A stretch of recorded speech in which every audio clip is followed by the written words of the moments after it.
Welcome to another deep dive tailored just for you. Glad to be here. This time, we're tackling a single book packed with different topics. We're talking climate change, green energy, we've got shifting masculinity, cancel culture, education, religion, even societal trends are thrown in there. Sounds like a lot. It is, but the interesting thing is how the author ties it all together. You know, it's like a big conversation about how values and power dynamics are shifting in society. Pretty relevant stuff, especially if you're questioning the mainstream narratives. Yeah, definitely. It's like looking beneath the surface, finding these unexpected connections. Okay, so right off the bat, the author makes this bold claim. He says, figures like Al Gore have made a fortune from climate alarmism. What's your take on that? Is there any truth to it? Well, the book digs into the money behind the whole climate change industry, right? Huh? Governments, NGOs, corporations, they all profit from this sense of urgency and fear. So the more dire the predictions, the more funding they get. Exactly. It's like a system where alarmism is rewarded. Interesting.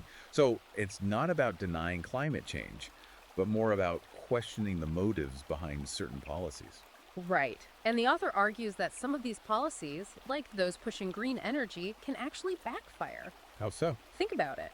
Higher taxes, energy bills going through the roof, job losses in traditional energy sectors. Yeah, you're right. Everything seems so expensive these days, especially energy. Exactly. And then the book digs even deeper, questioning those green technologies themselves. Wind farms, solar panels, electric cars. It's funny, everyone's pushing go green, but what about the downsides? Yeah, he brings up some important points, like, did you know solar panel waste is a huge problem? It's hazardous too. Really?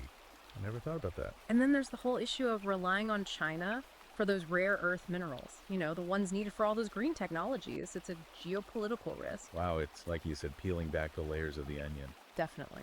And he doesn't hold back on those celebrities and politicians either, the ones who preach about climate change while living these lavish, high-carbon lifestyles. Oh yeah, that hypocrisy, it's hard to miss. It highlights this gap between the elites and the rest of us, right? Like, who's really paying the price for these policies? It's a good question. But moving on from climate change, the book takes a sharp turn into what it calls the war on men. Intense, right? What's he getting at here? Well, he's focusing on how masculinity is portrayed these days, in media society. He compares those classic tough guys like John Wayne to the kind of men you see in movies and TV shows now. More flawed, less heroic. Exactly. And he sees this as a reflection of how masculinity is being devalued. And he uses the term misandry to describe this. That's a strong word.